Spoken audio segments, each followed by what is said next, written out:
King Crimson is not just a band, it is a philosophy, a volatile experiment, and for many, a terrifying place to work.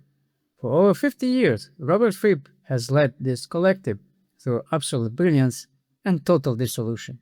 But why did the fire keep going out just as it reached its peak? This is the complete, unfiltered journey of the most influential band in progressive music. This is the King Crimson Paradox. Let's begin. Imagine you've just spent a decade building the most respected brand in your industry. You're at the absolute peak of your powers. Then, on a Tuesday, you burn the entire thing to the ground. That's exactly what Robert Fripp did in 1974. He called it total cessation. He didn't just walk away, he deleted King Crimson from existence. For 7 years, that name was a ghost. It was a relic of a prog rock era that the early 80s was currently burying under piles of neon spandex and shiny drum machines. By 1981, progressive wasn't just a style, it was a dirty word. It was a death sentence. When Fripp finally decided to bring the name back, he didn't bring back the mellotrons or the flutes. He didn't even bring back the same kind of music. Instead of a city, you'll get small self-sufficient communities, modern villages. And instead of King Crimson, you're now getting me, a small, independent, mobile and intelligent unit. He brought back something lean, something surgical.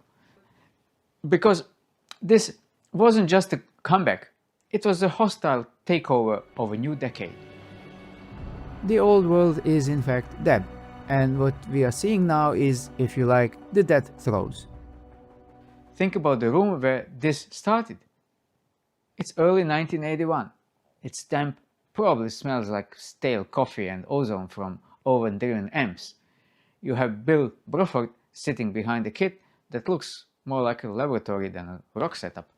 And you have Tony Levin holding a Chapman stick, this weird wooden heavy beam that he has to tap with both hands like a piano. Then there's Adrian Belew, a guy who could make a guitar sound like a rhinoceros or a police siren. And finally Fripp, sitting on a stool, unblinking. The danger here wasn't just the music, it was the weight of the name. If they had called the band Discipline, which was the original plan, they would have been just another interesting new wave group. But the moment they put King Crimson on the poster, they were inviting a fight. They were daring the fans who wanted schizoid men to sit through something that sounded like a bunch of rhythmic clocks fighting each other. Now let's talk a little about the interlock. This is the part that usually breaks a band. What would be the effects on the relationship in a band if not only do you share all the money equally, which we do, and you don't have a boss, which we don't? Usually in rock you have a leader and the followers. One guy plays the rhythm, the other plays the lead. It's comfortable. The natural product of our particular culture is the star system. But Fripp was obsessed with gamelan music. Think about how a clock works. Small gears moving fast to make a big hand move slow.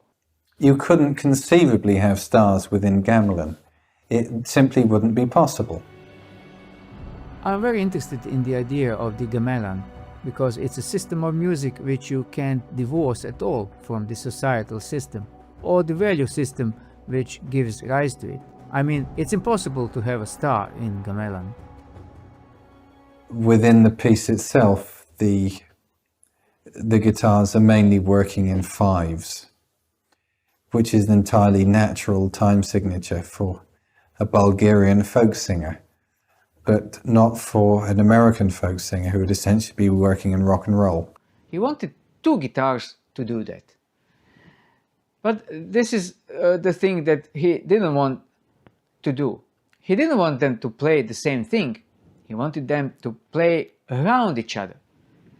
So imagine two people trying to walk through a doorway at exactly the same time. Of course, usually they would bump into each other. And it's awkward, it's a messy situation. But really, it doesn't work like that at all.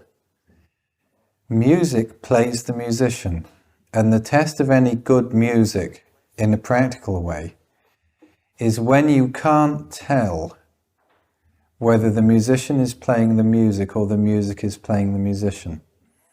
But Fripp's idea was that if they both moved with perfect mathematical precision, they would slide past each other without even touching. It sounds cool on paper, in practice it was a nightmare. If Bilou missed one note, just one, the entire song didn't just sound off. It collapsed. It fell apart like a car losing a wheel at 80 miles an hour. There was no faking it in this band. You were either perfect or you were silent. Robert had been telling me how much they were going to play things in 4/4. And the first thing we played was that thing in 17/8 from Discipline.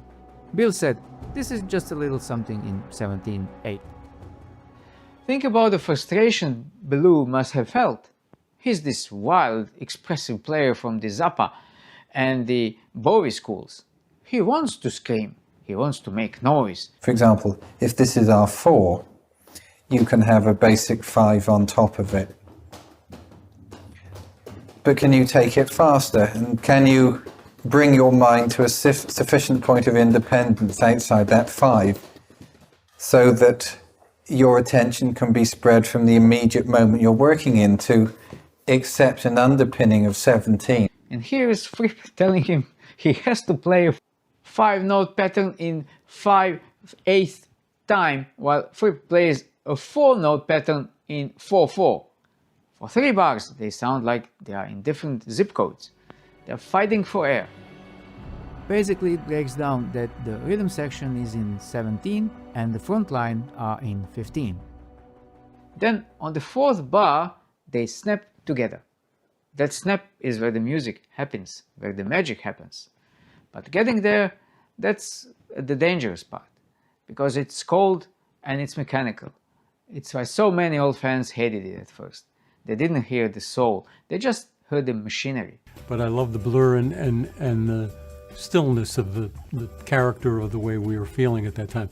For King Crimson in 1981, Japan was one of the first places we toured, and we were feeling very good about our new material, kind of radical new material, and it was a pleasure to bring it to Japan, kind of exciting. But look at what else was happening in 1981. You had bands like Yes and Genesis who were also trying to survive, but they were doing it by thinning out. They were writing pop songs. They were trying to be liked. Fripp didn't care if you liked him. He wanted to be dangerous. He wanted to show that you could be complex without being bloated. The gear was part of the danger too. They were using some of the first guitar synthesizers ever made. These things were temperamental. They were heavy. They had cables that looked like they belonged in a server room. One bad connection and the rhinoceros sound Bilou needed for the climax of a song became a high-pitched squeal that could clear a room. They were playing on the bleeding edge of what technology could actually do in a live setting. Right now we can just play the music and know it will be fairly intimate. What kind of problems did you have that are erased now? A group tends to fly on automatic pilot very easily at that level. It's incredibly unintimate. It's amazingly easy to play in front of 17,000 blacked out faces. You don't feel any pressure at all because the sound system is so enormous. And the whole schmozzle is such an isolated and insulated kind of affair. There's almost no reaction. Then there was the tour. Imagine standing in a crowd in 1981. You're wearing your red tour shirt from 1974. You're expecting the flying wall of sound. You're expecting doom and gloom. Instead, 4 guys walk out in sharp suits. No dry eyes, no capes, just 4 guys standing perfectly still, playing music that sounds like a computer having a panic attack. Very interesting to see how audiences have changed in the past 12 years. At the moment, there's a remarkable amount of hostility. The tension in those rooms was thick. People didn't know if they should dance or call a mathematician. And that's the conflict that makes this story so good. It's the story of a man who was willing to lose his entire audience just to prove that he wasn't finished evolving. Fripp wasn't just returning to the stage. Fripp was redefining the rules of the game. Fripp showed that the most dangerous move isn't doing something brand new, it's doing something brand new while carrying the name of your past on your back. It's the refusal to be a museum piece. Next time you hear a band like Tool or Radiohead doing something that sounds impossible, look back to 1981. Look at those 4 guys in the suits. They took the biggest risks in rock history. They didn't just survive the 80s, they conquered them by refusing to play by the rules.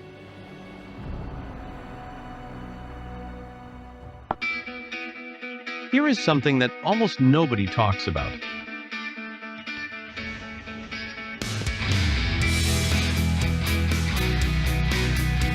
When King Crimson recorded Red in 1974, everything sounded controlled, precise, almost flawless.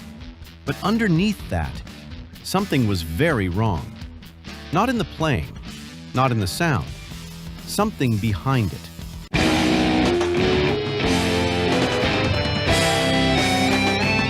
And the strange thing is, once you notice it, you cannot unhear it. So King Crimson was something which, if you wanted to be rich and famous, it kind of wasn't the best band in town.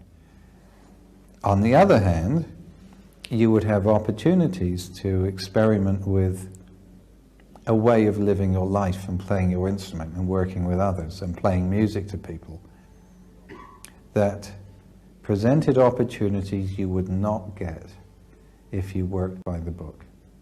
Every note on that album, every guitar line, every rhythm, every fragile melody feels deliberate, almost like it is pointing somewhere, but not forward. Let's go back. By 1974, King Crimson should have been untouchable. The lineup was ferocious.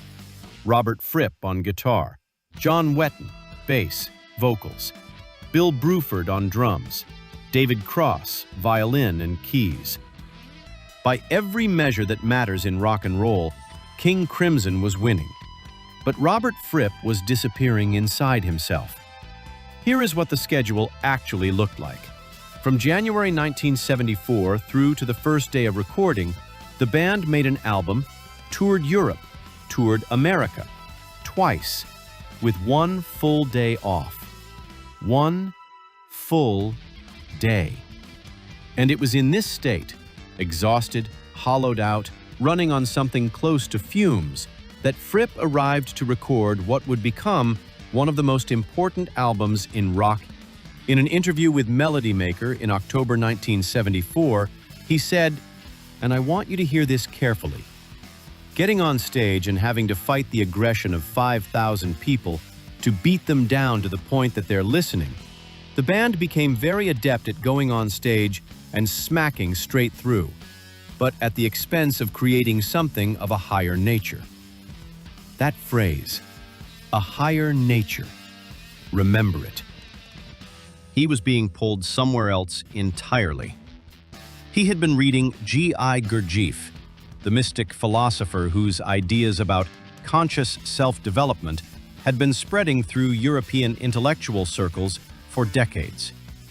And he had encountered a man named J.G. Bennett, one of Gurdjieff's most devoted students, who was running an esoteric school out of a country house in Gloucestershire, England.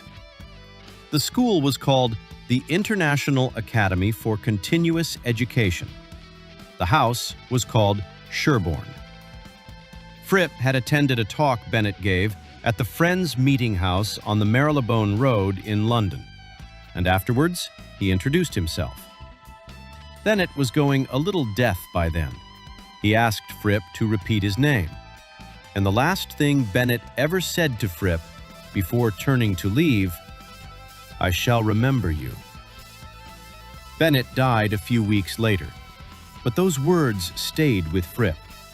They stayed with him through every tour, every recording session, every night of fighting audience aggression from a stage. Gurdjieff's central idea was this: most humans live mechanically, unconsciously, driven by habit and reaction, never truly awake. And Fripp had come to believe that rock music, the touring, the industry, the sheer machine of it, had become exactly that. Mechanical, unconscious, a trap.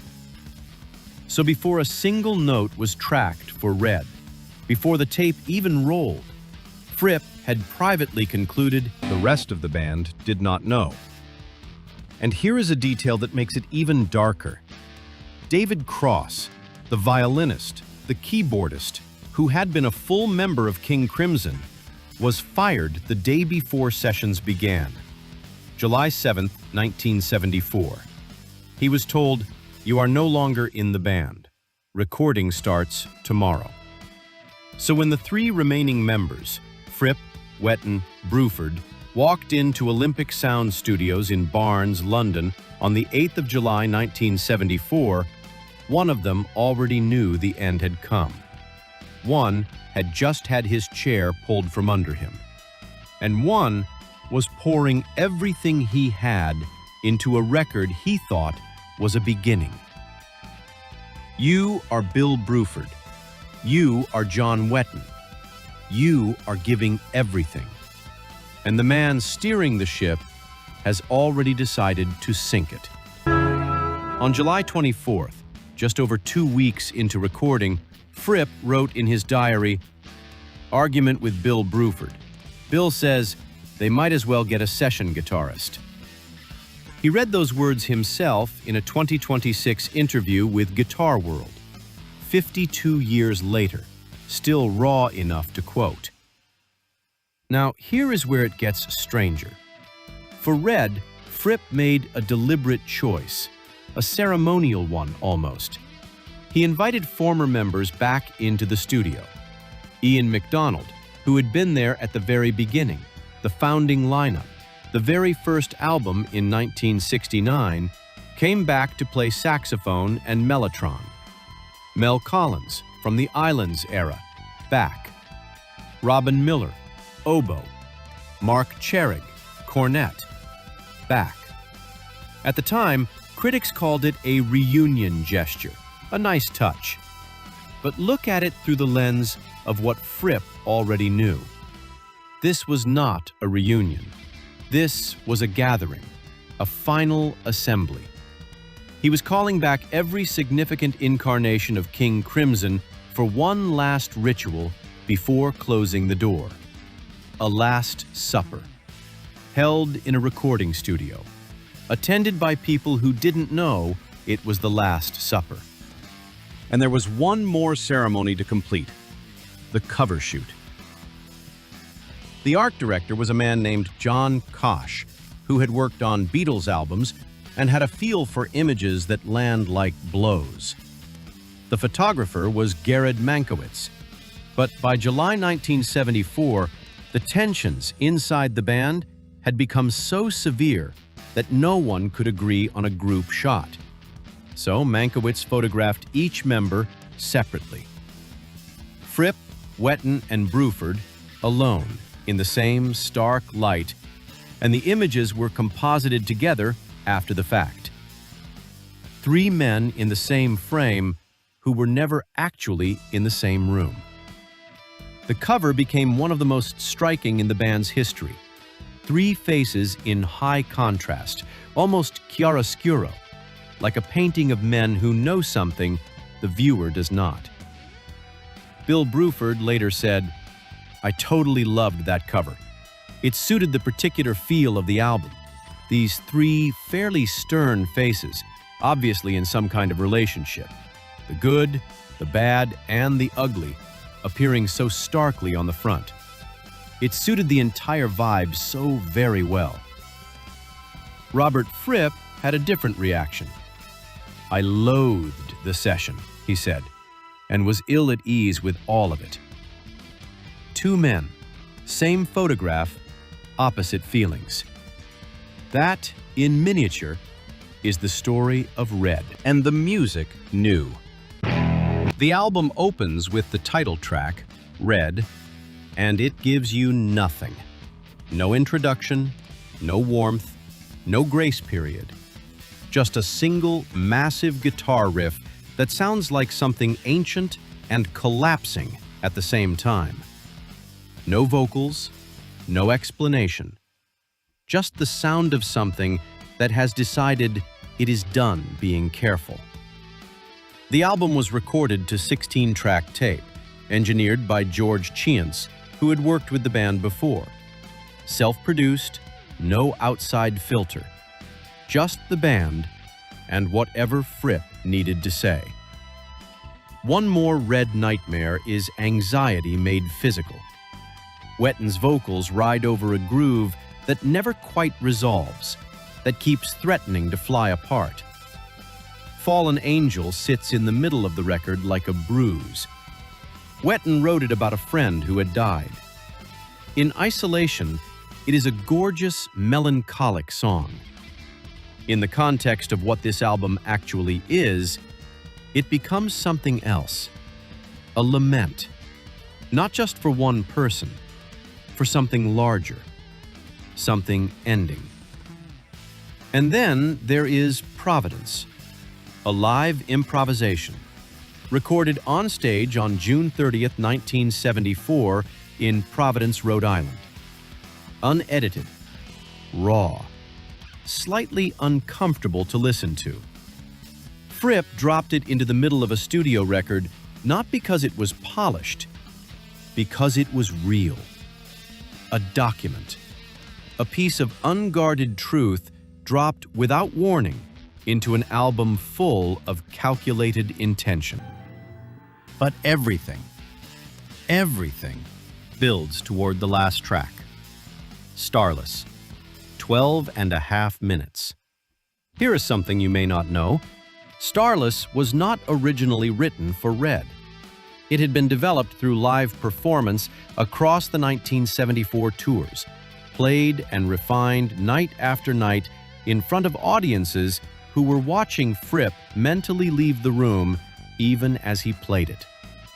By the time the band took it into the studio, they had been living with that song for the better part of a year. It had accumulated something, some weight, some meaning that went beyond what its notes said. It begins almost gently, a melody so achingly beautiful it seems out of place on this record, like a clear morning on the last day of something. Wetton's voice, hushed, resigned. Sundown, dazzling day. The melody circles, returns, settles. And then the middle section arrives. The band locks into a repeating rhythmic motif, a bass pattern, 2 notes, over and over, for minutes. It builds, slowly, patiently, layer by layer, the tension coiling, building to something almost unbearable. And then, it erupts. The opening melody returns, but now at full force. Horns, guitars, everything. And it hits you like a wave you have been watching build from a mile away. Then it ends. Silence. Fripp has spoken about Starless in terms of finality, about thresholds, about the experience of ending. Whether you hear it spiritually, philosophically, or simply as music, the function it serves on this record is unmistakable. It is a goodbye. Now let's talk about what the world made of it. Red was released on October 6, 1974, on Island Records in the UK, on Atlantic in the United States. And it did not go where you might expect. In the UK, it reached number 45 on the albums chart, spent 1 week there. 1. Every previous King Crimson studio album had reached the top 30. Red dropped below all of them. In America, number 66 on the Billboard 200. The reason, in part, Island Records had almost no interest in promoting a band that had already announced it was over. There was no tour, no interviews, no campaign. The album arrived in stores like a letter slipped under a door in the middle of the night. But critics, some of them, paid attention. Robert Christgau, one of the most respected music critics in America at the time, called Red grand, powerful, grating, and surprisingly lyrical. He wrote that it does for classical rock fusion what John McLaughlin's Devotion did for jazz rock fusion. And in later decades, as the album aged, as the world caught up, the reassessment became something close to reverence. Greg Kot, writing in the Chicago Tribune, called Red progressive rock's finest hour. Sean Murphy, writing for Pop Matters in 2023, put it this way: if ever a rock album could be said to invoke Poe's famous unity of effect theory, Red remains one of the most fully felt, affecting artistic statements in the genre. AllMusic gave it 5 stars. No caveats, no reservations. 5. And Pitchfork, not exactly a publication known for embracing prog, ranked Red at number 72 in their list of the 100 greatest albums of the 1970s. The 1970s, an entire decade. Number 72. From an album that charted for 1 week and was never promoted. But let's return, one final time, to September 1974. Before the album was even in stores, Fripp dissolved King Crimson. September 20th, 1974. He didn't hold a press conference. He didn't release a statement. He didn't stage a farewell tour. He placed a small classified advertisement in the music paper Melody Maker. A classified ad, the kind you use to sell a second-hand amplifier. It read, in effect, King Crimson has disbanded. No explanation, no ceremony, no goodbye. Just a few lines of cold text in a column nobody was looking at. Then, a month later, at the New York offices of Atlantic Records, a journalist asked him directly, "Is it really over?" And Fripp said, "King Crimson is completely over, forever and ever." He wasn't being dramatic. He had already planned what came next. He traveled to Gloucestershire, to Bennett's School at Sherborne House, and enrolled in a 10-month residential course in conscious self-development. Robert Fripp, guitarist, one of the most technically gifted musicians of his generation, went to study how to be awake. He walked away from the music industry almost entirely for years. Bill Bruford, who had lived through all of it, once described Fripp as 1 part Joseph Stalin, 1 part Mahatma Gandhi, and 1 part the Marquis de Sade. He meant it. And he meant it as a compliment. And he probably also didn't mean it as a compliment. That's the thing about Fripp. He contains multitudes that don't resolve. Years later, decades later, Fripp was asked about the reaction to the album, the coldness of the reception, the indifference of the industry, the short chart run. And he said in a 2026 interview, "I would have stayed as an estate agent in Wimborne, Dorset, if I had known the grief that was coming my way. I would have stayed in real estate." That is a man who has made peace with something, who has decided that the grief was worth it, who knows what he made, and knows that the world eventually caught up. Here is what I want you to sit with. Red exists in a category almost no other album occupies. It was not made by a band falling apart. It was not made in chaos or despair or confusion, or at least not only those things. It was made with full, cold-eyed intention by a man who had already decided what came next, who used the recording process as a kind of structured farewell, and who encoded that farewell so deeply into the music that it took decades for most people to understand what they were actually hearing. Every time someone hears Starless for the first time and feels that thing, that enormous, heavy, aching thing in the closing minutes, they are feeling the emotional weight of a decision that had already been made before the tape rolled. They are feeling the grief of a man saying goodbye to something he built, that he loved, that he chose to end before it could become something lesser. Three faces on a cover, photographed separately, composited into a unity that never actually existed. 1 week on the chart. No tour, no promotion, a classified ad for a goodbye. And yet, here we are, 50 years later, talking about it. Because that is what happens when something is made with complete honesty, with nothing left to protect, by someone who has already let go. Red is not just a great album. It is a sealed letter, written to the future by someone who knew the envelope would be closed before anyone ever read it. And now, you've read it.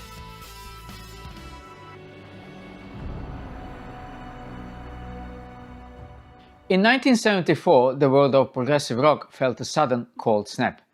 Robert Fripp, the architect of King Crimson, put out a statement that didn't just sting. It felt like a door slamming shut in a quiet room. I don't think many people, nice, ordinary people, that aren't actually involved in a direct way with the record industry realize how appalling it is. It was a short statement and it was blunt. It said that the band was finished, quote, forever and ever. Not just a break and not for some solo project side quest. It was dead. See, the timing made no sense to anyone on the outside. They had just put out Red. It was heavy and it was a brilliant record. And it was arguably the best thing they'd ever done. He said, well, why don't you carry on without me? And I said, well, I don't think we could actually do that. And our management company weren't very keen on that. I mean, to go on without Robert was a little bit dangerous, you know. But Fripp decided to walk away. He just left it all on the table. Now, the official story usually talks about this spiritual journey of his, or just being tired of the road. And sure, that's the part of it. But if you look closer at that situation, there's much grittier, more frustrating reason sitting in the shadows. It was all about the money. Specifically, the money Fripp believed he and his friends were never actually getting paid. When I went to Argentina, I was told Crimson were second to the Beatles there. I didn't know, because I never got any royalties. Think about how that must have felt. You spent months in a dim, cigarette-stained studio. You sweat every note of In the Court of the Crimson King album. You build a legacy. And then you realize you don't even own the keys to the house that you built. In other words, I had to assign them my rights so they could give me royalties. This was a lie. But then, King Crimson did what everyone else did. They handed the keys to the management. In this case, EG Management.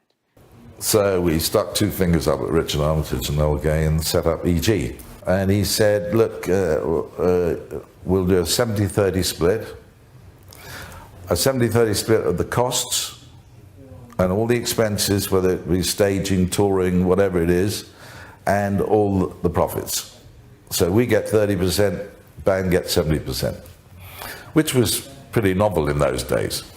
These guys ran the business, handled the publishing, and signed the checks. And I remember David and I, we signed, you know, we got the $100,000, we jumped in the lake in Central Park, and we were off and running, you know, this was it.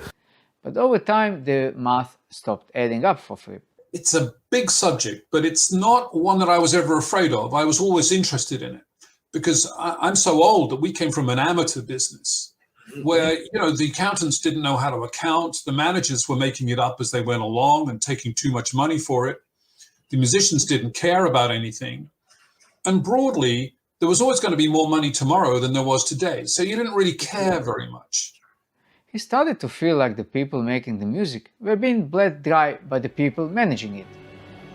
Mr. Sam Elder, a chartered accountant, looked me in the eyes and lied. It wasn't just a hunch, it was a slow burning realization that the contracts they'd signed as kids were basically golden handcuffs. But here's the thing about Robert Fripp. He is not just a regular guitar player. He is a pretty meticulous guy. Those among you might say, but if the artist is paid to make the record and done the work, doesn't it belong to the artist? And the answer is no. And you say, why not? And the answer is it's company policy to own the copyrights of the records. He is the kind of guy who treats a legal dispute with the same terrifying discipline he used to practice his guitar. When he realized that this system was broken, he didn't just complain. So you could say, well, how much of the 450 million from the records made and paid by Geffen artists did the artists get? And the answer is nothing whatsoever. And you might say, isn't this inequitable? And the answer is yes. It is a major disgrace. He decided to starve that beast. If the industry was going to profit off his work while shortchanging the creators, he simply wouldn't give them anything new to sell. Just put 3 years of your life into, and that you're quite happy with, just thrown out of the window. Walking away from King Crimson in '74 wasn't just a burnout move, it was a cold, calculated strike. Having to chase down royalties, Yeah, sure. Were due to you, right? Sure. The music business is a bit like Hotel California. You can tell people you've checked out, but you can never leave. It's, it's always on your desk. I could sit down today and find $500 that somebody owes me somewhere. It meant leaving the tours, the fame, and the income behind to protect what was left of his dignity. What followed wasn't some quiet retirement, it was a war. For years, Fripp hunted down unpaid royalties like a man possessed. The dispute is about E.G. selling the catalog to Virgin and the publishing company to EMI. I felt a deep sense of personal violation. He dug through boxes of old paperwork, tracked every penny, and eventually dragged E.G. management into a brutal legal fight in the 80s. From an Argentinian jukebox, through a Peruvian promoter, back to an European collection agency, to my house, that's a long way. Yeah, and of course, every time someone takes a slice out of that. So, your $10 it started with ends up at 50 cents for me. It wasn't flashy. It was a slow, grinding process of keeping records and refusing to back down. He wasn't the only one feeling the weight of it either. I think at an early age, we all realized that the guy who wrote the song was an important guy. Didn't quite figure out why, but it's the reason Mick Jagger got in the Rolls Royce and Charlie Watts got in the van. Bill Bruford and John Wetton, monsters of their own craft, they had similar stories. They also felt same sting of missing credit and disappearing cash. But Fripp was the one who stayed in the trenches. He became a living warning for the entire prog scene. You can be a genius, you can sell out stadiums, and you can still end up with nothing if you don't watch the ink on the page. Eventually the dust settled. Fripp got control back. He clawed his music out of the hands of the suits and brought it home. But think about what costs that has. Some of the greatest albums ever recorded, Lark, Stones in Aspic and Red, were basically generating wealth for people who didn't play a single note, while the creator had to spend a decade fighting just to get a fair shake. Now, when Fripp finally brought the band back in 1981, things were different. There was no more trusting the management. King Crimson is on the whole an abstemious organization. Money is consumed for the creation of music and music only. It's not consumed for any other reason. He ran the business side with an iron grip. He'd learned the hard way, the expensive way, what happens when you let someone else hold the pen. So when you hear that famous quote about King Crimson being over forever and ever, don't just hear a tired musician. Hear a man who looked at the ledger, saw he was being robbed, and decided to burn the whole thing down just to save the ashes. He got the band back for sure, but it took walking away at his absolute peak to do that. Just think about how much sacrifice that was. He had to stop being a musician just to afford to be one again.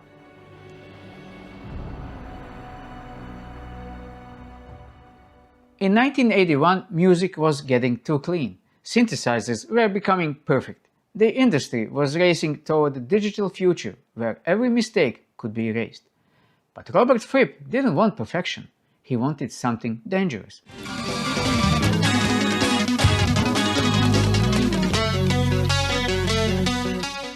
He wanted the sound of a machine that had been pushed so far it started to feel human. It was simply too much to ever consider doing again. The decision was to form a first division venture.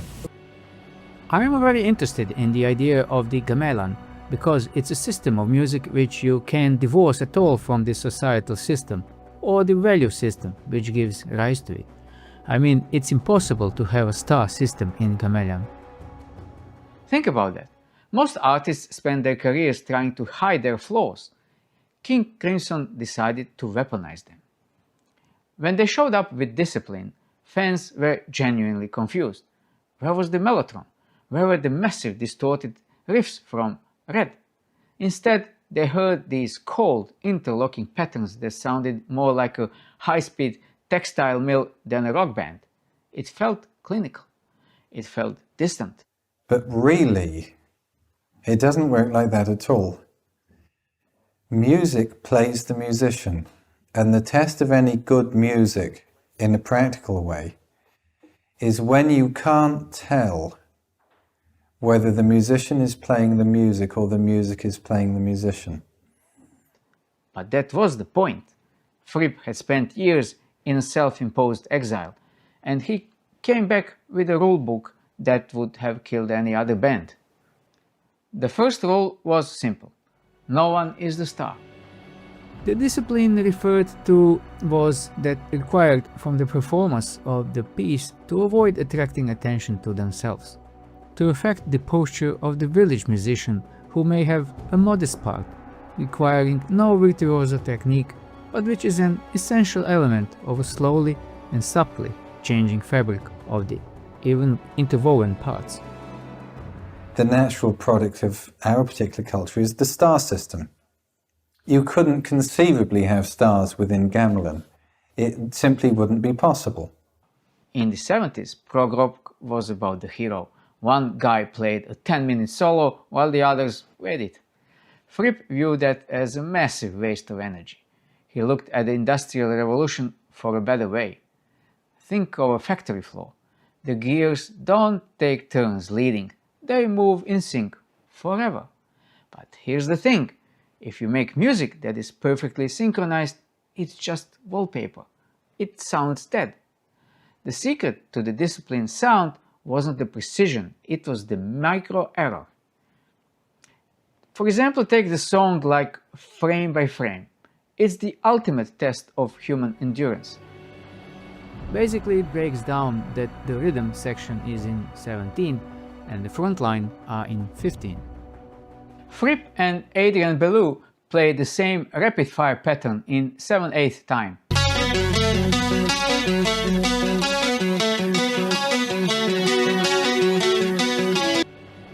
The noise they made was just incredible. I had to keep soloing out the instruments. Okay, that's the stick doing that, and then, oh, Robert's doing that line, and so on. To the untrained ear, it's one instrument, but then Belew does something wrong. Quote wrong.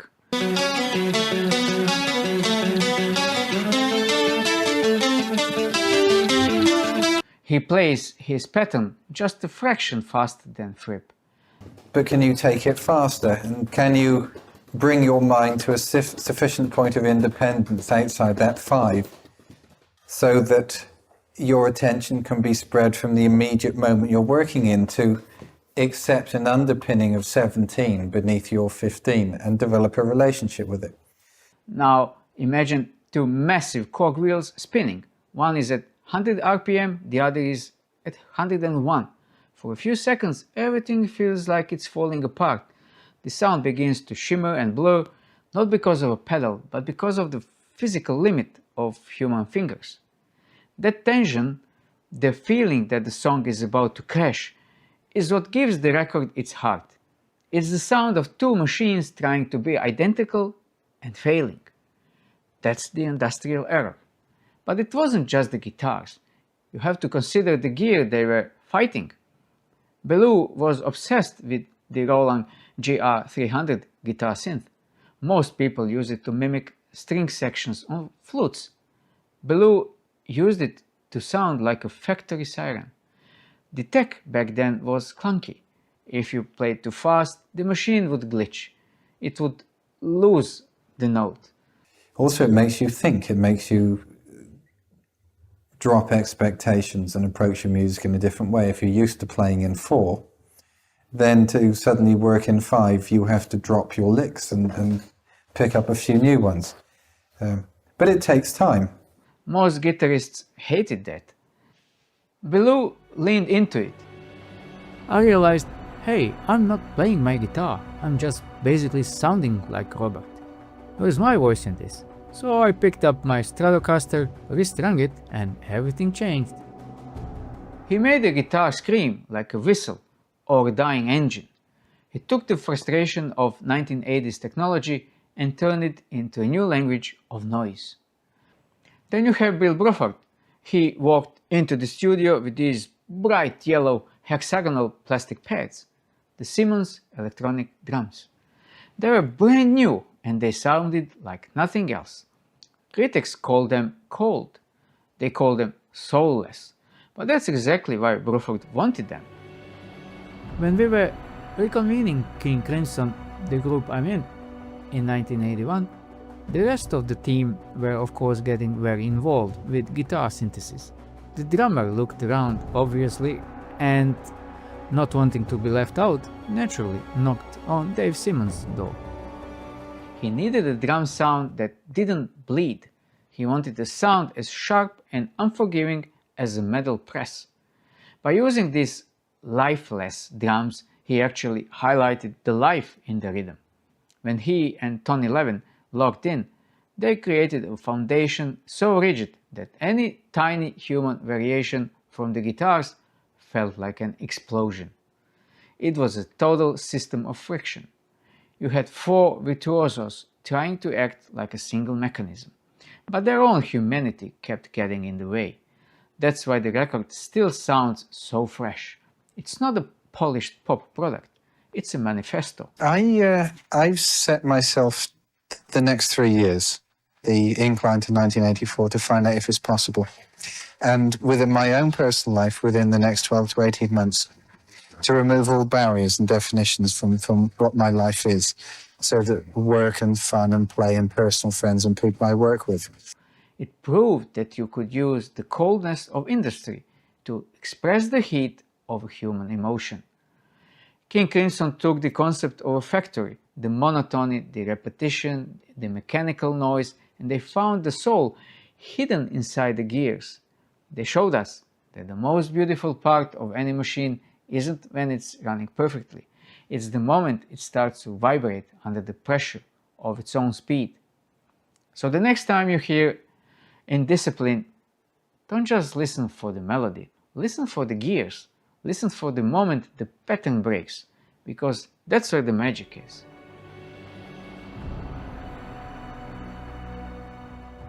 On the night of November 23, 1973, in Amsterdam, King Crimson recorded a piece of music that technically shouldn't exist. If everything you've heard about King Crimson is true, it's an absolutely terrifying place. It wasn't a song, it had no lyrics, no verse chorus structure, and no release. Instead, it was a 12-minute exercise in controlled terror. For decades, music historians and guitarists have looked at fracture not just as composition, but as a riddle. From 2021 Guitar World, Robert Fripp saying, Anthony has spent 22 years failing to play fracture. Actually, he's done a pretty good job. Anthony's failure is so well achieved in my book, it's a success. How did the band in the mid-70s create a template for a genre of music that wouldn't even have a name for another 30 years? Today, we are going to deconstruct the impossible geometry of fracture and find out why this single piece of music remains the most feared and prophetic moment in progressive rock history. We're far too verbal. That's the problem with us guys. We're too verbal. So Robert and I would try to sort of talk things through quite a lot. To understand the mystery, we have to look at the state the band was in 1974. At that time, King Crimson had become what Robert Fripp called a monster. John was the bass voice of his generation, and the only player who, for me, had similar authority was Jaco Pastorius. John was utterly astonishing. The lineup of Fripp, John Wetton and Bill Bruford was operating at a level of physical volume and intellectual intensity that was starting to tear the band apart. Robert Fripp's diary from July 24, 1974, argument with Bill Bruford. Bill says they might as well get a session guitarist. But Fracture was different from their other work. Most King Crimson tracks of this era were built on controlled improvisation. The band would set a frame and then explore the space. Somewhere between a democracy and a true anarchism, not an anarchism where not so much that there is not any ruler, but that everyone has equal ruling authority, if you like. But Fracture was a closed system. Every note was dictated. Every rhythmic displacement was calculated. It wasn't about freedom, it was about the absence of it. The core of the mystery lies in the motto perpetuo, a perpetual motion. Anthony Garon, in his book Failure to Fracture, Fripp's motto perpetuo requires intense right hands, string skipping, and picking capabilities only a handful of guitarists around the world possess. For minutes on end, Fripp plays a non-stop sequence of cross-picked 16th notes. In March 2019, I made a video called Fracture is Impossible to Play, which highlighted a quote from Robert Fripp's diary saying, "Fracture is impossible to play." Technically, this is a nightmare.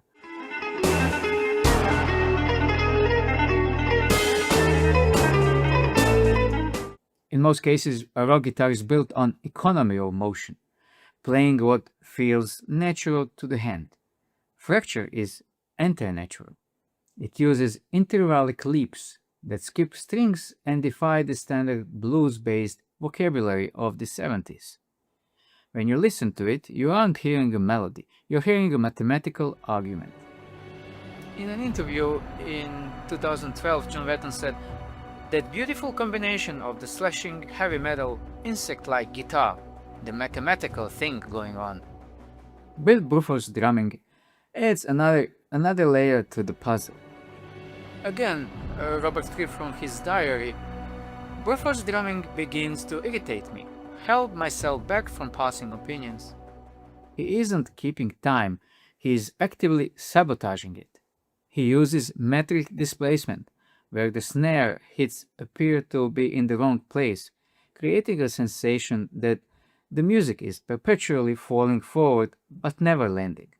This controlled instability is exactly what modern technical metal bands would spend the 2000s trying to replicate.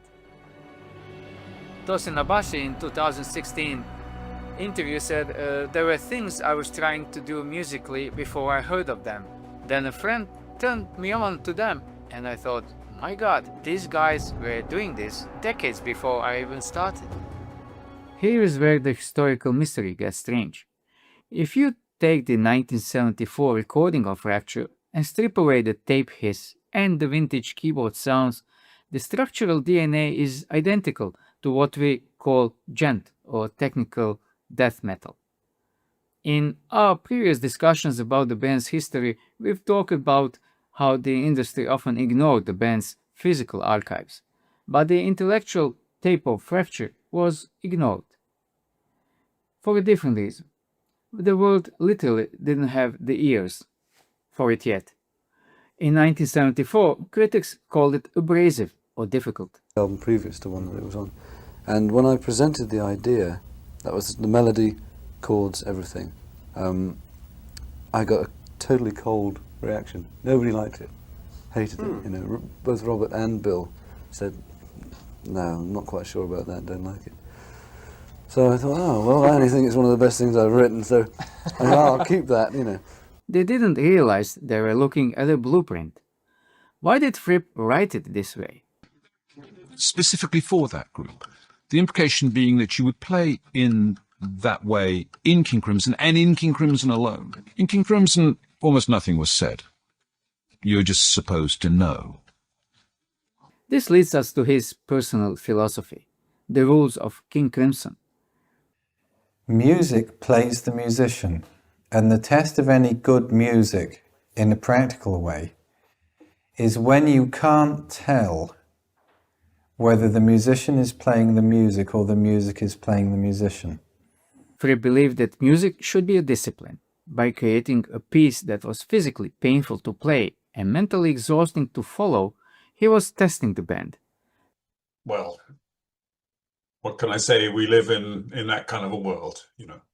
Yeah, well, Robert and I have had our differences, and we're pretty good at talking them out at much too much length, really. Many observers have pointed out that Fripp seemed to be chasing a perfection that eventually broke the group. Fracture was that pursuit made manifest. It was a musical black box, a system so perfect and rigid that there was no room left for the humans inside it. The mystery of Fracture isn't just about how it was made, but why it stopped. After the mid-70s, this specific style of brutalist composition almost vanished from Crimson's repertoire as they moved into the more textured, interlocking patterns of the 1980s. To take a heavy load off his back. After writing more than 300 pages, is a big book, of text that covers the struggles of learning Fracture for the past 22 years, and finally being able to perform the entire piece in front of some cameras, I am ready to never play this song again. It was left to the audience and the next generation of musicians to finish the work. When we look at the most complex technical bands of the modern era, we aren't just hearing influence, we are hearing the resolution of the questions Fripp asked in 1974. Fracture was a transmission from a future that arrived 30 years late. So why does Fracture still sound new today? Because it wasn't built on a trend, it was built on a set of mathematical truth. It remains a historical anomaly, a moment where rock music briefly became something else entirely, something colder, sharper, and much more dangerous.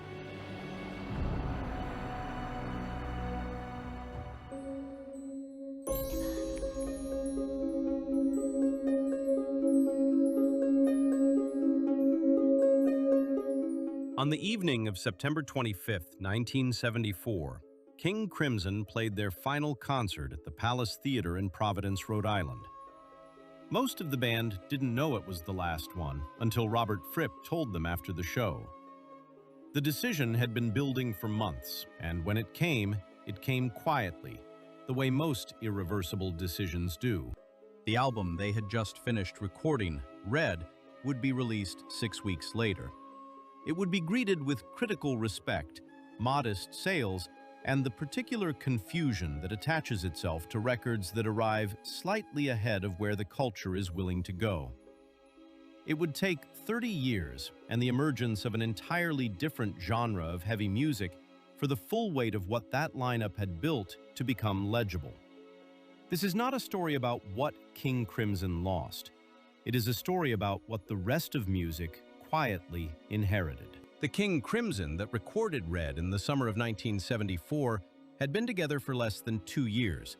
In that time, they had produced 3 studio albums, toured almost continuously, and developed a collective approach to rhythm and texture that had no precedent in rock music, and, as it would turn out, no immediate successors. Robert Fripp, the band's founder and only constant member, was 33 years old, and by his own account, spiritually and physically exhausted. He had been running King Crimson for 5 years through a series of complete lineup changes. Only the name and his own guitar remained constant. The band had become, in his phrase, a monster, a machine that consumed musicians and produced albums and toured relentlessly. He increasingly felt that continuing it meant sacrificing something he was not prepared to sacrifice. John Wetton had joined in late 1972. He brought to the band a bass technique unlike anything working in progressive rock at the time. Where most prog bassists of the era functioned as harmonic support, walking underneath keyboards and guitar, filling the low end, Wetton used his instrument offensively. His bass on the Red era recordings is distorted, overdriven, riff-generating. On One More Red Nightmare, it carries the song's central melodic argument. On Starless, the 12-minute closer that is probably the most formally ambitious piece this lineup recorded, his bass lines function as a second lead voice, not accompanying the drama, but generating it. Bill Bruford had left Yes in 1972, at the height of that band's commercial success, specifically to join King Crimson. He has been candid about why. He wanted complexity of a kind that a conventional rock drumming context could not provide. What he was pursuing in this period was rhythmic displacement, patterns in which the implied downbeat and the actual downbeat are not the same thing, in which meter is treated as a variable rather than a constant. The effect is a music that seems perpetually in the process of resolving, generating forward momentum not through propulsion, but through controlled instability. David Cross, the youngest member, contributed mellotron, violin, and electric piano. The mellotron in his hands was not providing the orchestral warmth that characterized the instrument elsewhere in progressive rock. His string textures on Starless do not soothe, they crowd. They add density to a piece already under enormous structural pressure, making the music feel confined, cornered, on the verge of collapse. That sensation is not accidental, it is crafted. The Red sessions also brought in a number of former members as guests: Mel Collins on saxophone, Ian MacDonald on horn arrangements, Mark Charig on cornet. Their contributions to the title track in particular give it a quality that sounds less like a rock record and more like a chamber work that has been run through a furnace. The Fracture, when it came, was not a failure. It was a rupture at peak creative pressure. And the question of what this lineup would have built next is not merely academic. Fracture runs for 11 minutes and 41 seconds. It has no chorus, no verse structure, no resolution in any conventional sense. And if you removed the date from the recording and played it to someone familiar with modern technical metal, they would not place it in 1974. It is built on a series of intervallic motifs, angular, atonal, anti-melodic in the conventional sense, played with a precision that has no real precedent in rock guitar. The tempo is not steady. The meter is not constant. The piece uses rhythmic structure as a compositional argument rather than as a framework. These are not characteristics of the progressive rock of its era. They are characteristics of a music that did not yet have a name. The studio albums are the band's controlled statements. The live recordings show where they went when the arrangement was lifted. The evidence is in The Great Deceiver, the 4-disc box set released in 1992 that documents the 1973 and 1974 tours in substantial detail. What you hear in the extended improvisations, some lasting 20 minutes or more, is a music that has moved well past the conventions of progressive rock into territory the period had no language for. There are passages in that material that sound closer to industrial music than to anything on Close to the Edge or Brain Salad Surgery. The noise is intentional. The abrasion is the point. Bruford has spoken about the influence of jazz, specifically post-bop and free jazz, on his thinking during this period. But the results in a rock context sound nothing like jazz. Played through the volume and physicality of a touring rock band, his metric displacement and use of the kit as a tuned percussion ensemble produced something that resembles what drum machines in industrial music were attempting to replicate 10 years later. Rhythm as force, rather than rhythm as groove. Wetton's bass is the clearest single sonic link between what this lineup was doing and the texture of modern heavy music. The distorted, riff-based approach fully realized on the Red sessions is the direct ancestor of the rhythmically aggressive bass register that characterizes djent and technical death metal. This is not a vague stylistic resemblance. The tonal palette is nearly identical. The difference is production technology. What Wetton was arriving at through Marshall amplification and playing technique, modern producers achieve through processing and extended range tuning. Starless, 12.5 minutes, closing the album that closes this version of the band, is the fullest statement of where they had arrived. It moves from a lyrical, almost pastoral opening through an extended middle section of increasing rhythmic density and harmonic tension, and arrives at a final passage in which all instruments are driving simultaneously toward a resolution that keeps being deferred. The climax, when it finally comes, has the quality of controlled demolition. It is one of the most precisely engineered pieces of music the rock idiom produced in the 1970s. And the reason it sounds timeless is not mystical. It is structural. The architecture does not belong to a decade. It belongs to a set of principles that remain available to any musician willing to apply them. The connections between the 1974 Crimson and the modern heavy music movements are not abstract. They are traceable, and in several cases the musicians involved have traced them explicitly. Tomas Haka, the drummer of Meshuggah, has cited King Crimson as a direct influence. Meshuggah's work from Destroy, Erase, Improve 1995 onward effectively redefined the rhythmic possibilities of heavy music, and the core of what they did, the polyrhythmic density, the use of meter as a variable rather than a fixed container, the treatment of rhythm as the primary compositional argument, is Bruford's approach followed to its logical conclusion in a heavier sonic environment and a lower tuning register. The machine-like quality that Meshuggah introduced into metal is not a departure from what Bruford was doing in 1974. It is a continuation. Danny Carey, the drummer of Tool, has spoken about Bruford's influence in interviews. Tool's approach to metric complexity, the use of asymmetric time signatures, not as a display of technical skill, but as a compositional tool for controlling emotional pressure, is structurally identical to what Bruford was developing in 1973 and 1974. Lateralis, released in 2001, applies these ideas to a hard rock context with a directness that requires no theoretical translation. The bridge is audible. Tosin Abasi of Animals as Leaders has spoken about Fripp's influence on his approach to the guitar.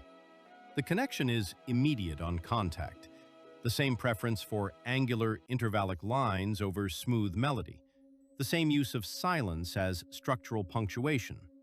The same disinterest in the kind of sustained, vibrato-heavy phrasing that dominates most guitar-based music. Fripp's 1974 approach to the instrument did not produce many imitators in rock. It produced instead a small number of musicians who understood what he was doing and followed the logic into genres that did not yet exist. Mikhail Ackerfeldt of Opeth has cited King Crimson repeatedly across 30 years of interviews. What Opeth absorbed from the 1974 lineup, the willingness to move without warning between brutal aggression and sustained melodic beauty. The use of dynamic contrast as a structural device rather than a dramatic effect is precisely what makes the Red-era recordings feel more like templates than artifacts. They describe an approach rather than a sound. The approach remains usable. What all of these musicians share with the 1974 Crimson is a treatment of difficulty as a positive compositional value. Not difficulty for its own sake, but difficulty as the appropriate register for music that is trying to say something a more comfortable music cannot reach. Robert Fripp reconvened King Crimson in 1981 with an entirely new lineup and a fundamentally different sonic agenda. The clean guitar tones, the Chapman stick, Adrian Belew's expressionistic vocals and heavily processed guitar. The 1981 version had made a deliberate peace with the sonic conventions of its moment.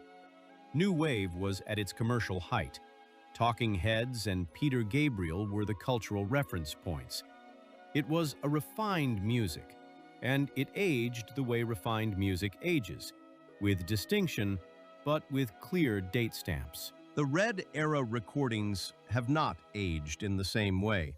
Listened to in 2026, they sound less like an artifact of the 1970s and more like a parallel development, as if the heavy music of the last 30 years arrived by two different routes, and one of those routes went through Island Studios, London, in the summer of 1974. Part of this is production.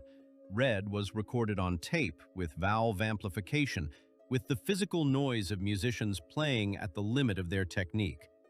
The saturation and warmth that modern heavy productions spend considerable effort emulating are simply present in the recording, because that is what that equipment sounds like under those conditions. The grain is not nostalgia, it is physics. But the deeper reason is structural. Metric displacement does not go out of fashion. Angular intervallic melody does not date.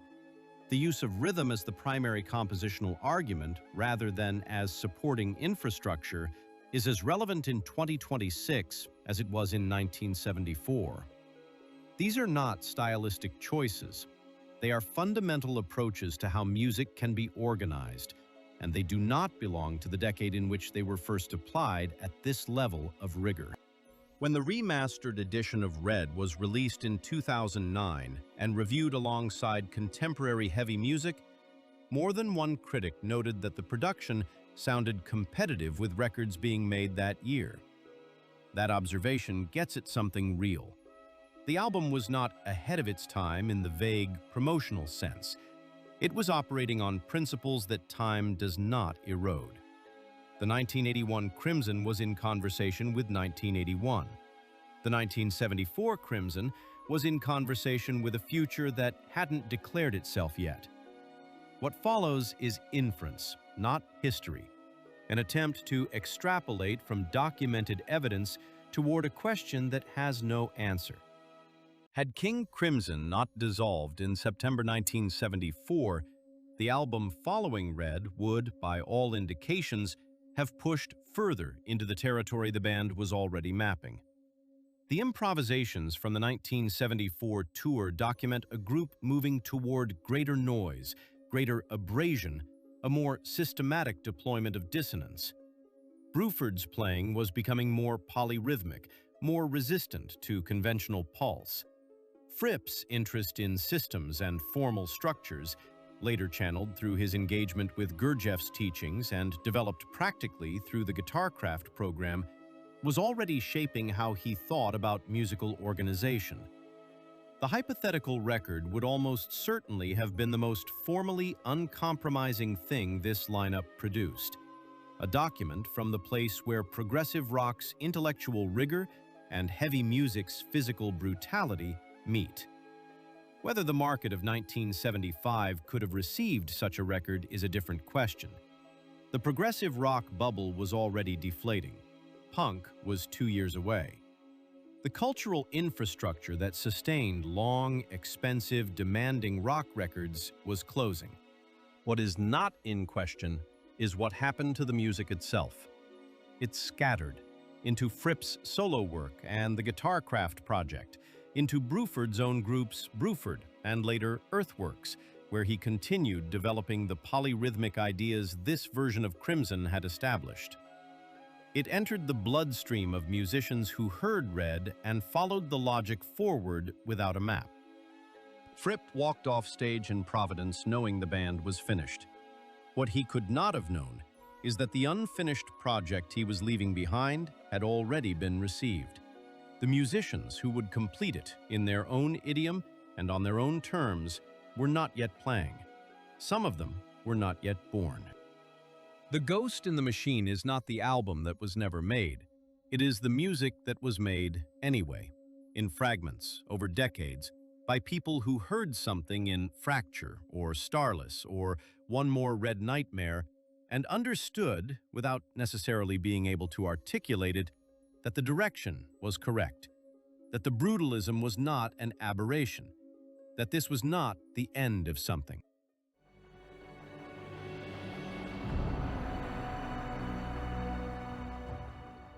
A band put out one of the greatest albums in progressive rock, and they were already dead when it hit the shops. There was no farewell tour, there was no goodbye, just a masterpiece released into a silence somebody had created on purpose. For a number of reasons. And one way of putting that forward would be to say that it was no longer an appropriate form of education. The album is Red, September 1974.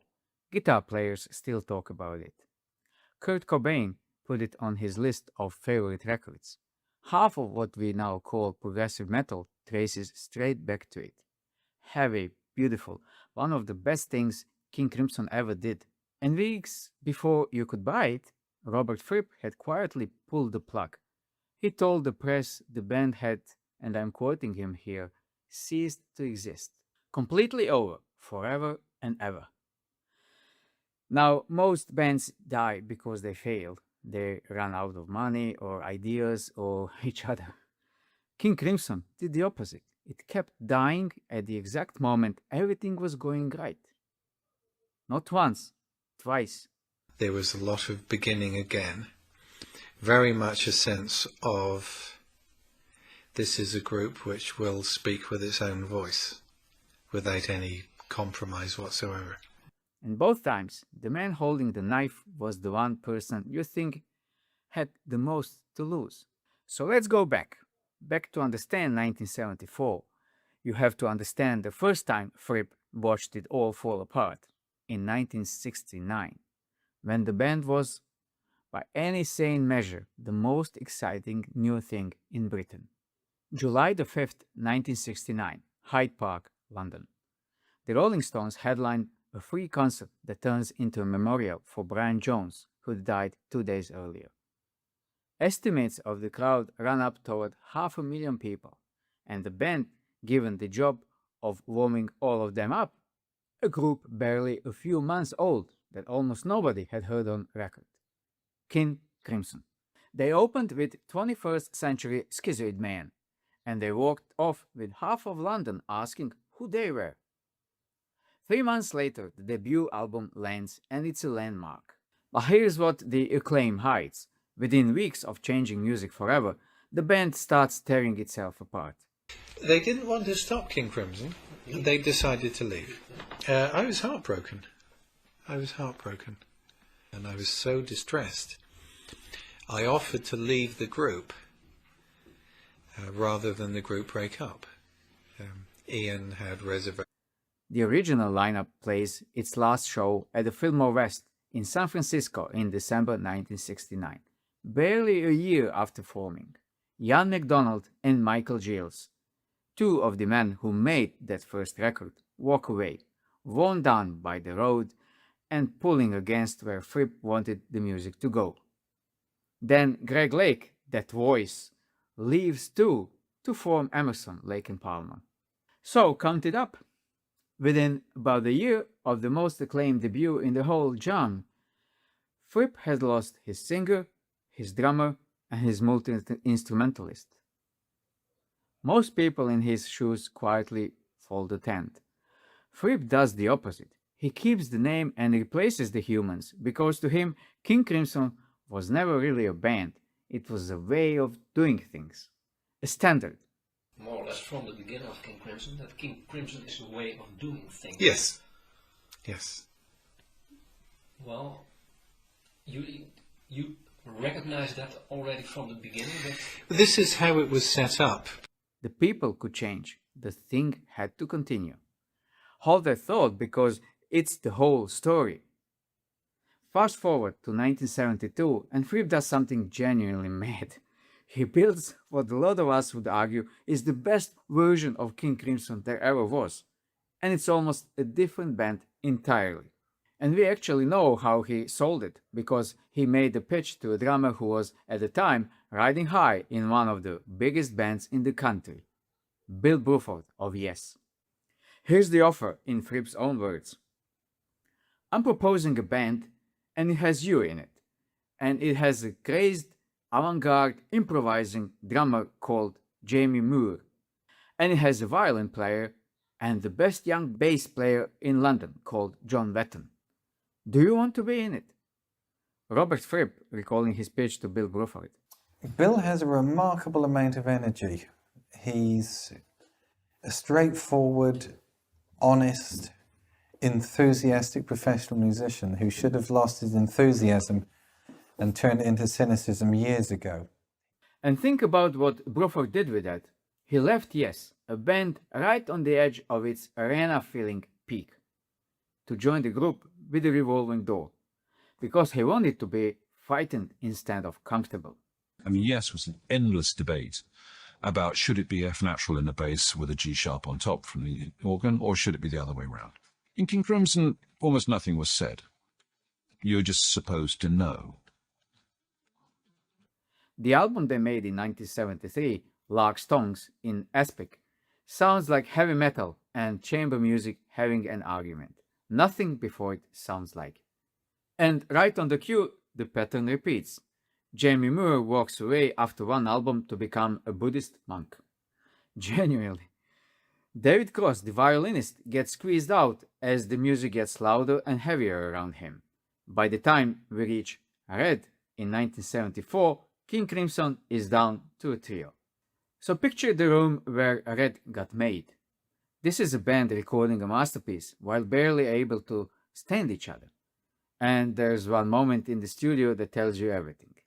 They've just cut the title track, the song Red, and Bruford has played what Fripp considers a defining drum part, a career highlight. And the drummer who played it doesn't even realize what just happened. Bill did not get the piece Red, where he had just played defining drum part. One of the highlights of my time working with Bill, he just didn't get what had happened. Well, we can sit on that for some time. The man playing the part can't hear the genius in it. And it got worse, because then they had to argue over who'd get the credit, and Fripp wasn't in a sharing mood. Well, look, if you want to use it and yet you don't know what you're dealing with, instead of sharing the publishing for writing it on this song, I will claim 100% of the publishing. That's the band in a nutshell. Brilliant, suspicious, exhausted, arguing over a song that would outlive all of them. There was even a Bruford diary entry that summer, an argument where he tells Fripp the band might as well just hire a session guitarist. That's how warm things were. And the record itself, it barely charted. Peaked at number 45 in the UK for a single week. Crimson's worst-selling album of the 70s. The masterpiece flopped on arrival. And that's where we came in. 1974. The music is as strong as it ever been. Did you have any idea that that would be the last album? No. Did Robert, because we talked to Robert, he just said he just suddenly... It was totally out of the blue. decided Out of the blue. I mean, we finished the album, we were very pleased with it. Or I was anyway, I don't know about anybody else. Red is in the can, and Fripp walks in and ends it. Not a hiatus. Over, forever and ever. Remarked once that, quote, King Crimson is a way of life, it's a very intense thing, unquote. 4 years later, when Crimson ceased to exist, you stated, quote, The energies involved in the particular lifestyle of the band and in the music are no longer of value to the way I live. Are you evolving in the direction that you anticipated in 1974? I didn't have anticipations. I didn't really have expectations. I had no idea what I would do. Why? A few reasons, all true at once.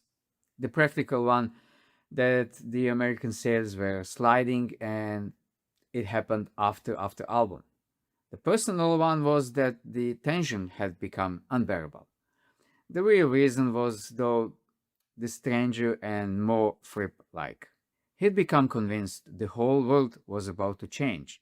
He'd fallen deep into mystical philosophy, and he came to believe the big, loud touring rock band was a dinosaur.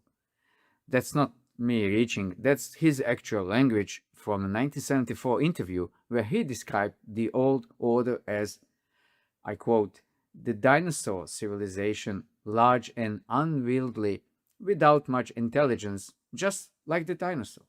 That's what Robert Fripp told to Melody Maker in 1974. And here's the twist, he was right. Within a year, punk kicked the door in, and the bloated prog dinosaur was exactly what it came to kill. Fripp didn't just see it coming, he jumped before he was pushed. King Crimson didn't come back for 7 years. And when it did in 1981 with Eddie and Billow, it was of course a completely different band again. New sound, new players, an American guitarist. Because that was always the deal. The people are temporary, the idea survives. And the cool, beautiful irony, Red, the album that was dead before releasing, has only grown in stature. The opening guitar line on Starless, there is always a something for me, and it's never far from John. It's now routinely called Crimson's finest work since the debut. The thing Fripp walked away from became the thing he's most remembered for. So when people ask me what King Crimson actually is, I don't think it's a band. I think it's the only group in rock brave enough or cold enough to keep executing itself the second it gets comfortable. Twice they stood at the top of the mountain. Twice the man at the center looked at the view and decided the only honest thing was to jump. Most bands die because they can't go on. King Crimson died because Robert Fripp refused to coast. If you're on the other half of the story, the album that started it all in '69, I made that one too. So you can check that video also. Thank you for watching this. It's been a great pleasure. Thank you.